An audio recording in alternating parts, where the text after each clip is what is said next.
Magandang hapon mga lods. Mayroon tayong susubukang fish stunner. Yan ay na-stock natin ng isang taon. So susubukan natin dahil may bago tayong battery. Pero bago ang lahat, intro muna tayo.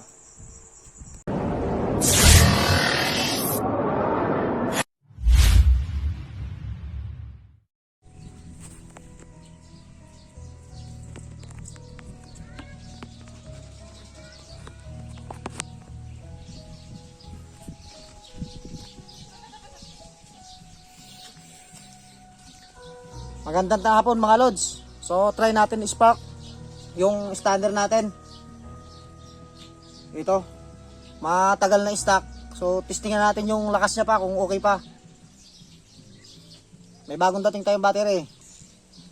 Subukan natin yung spark.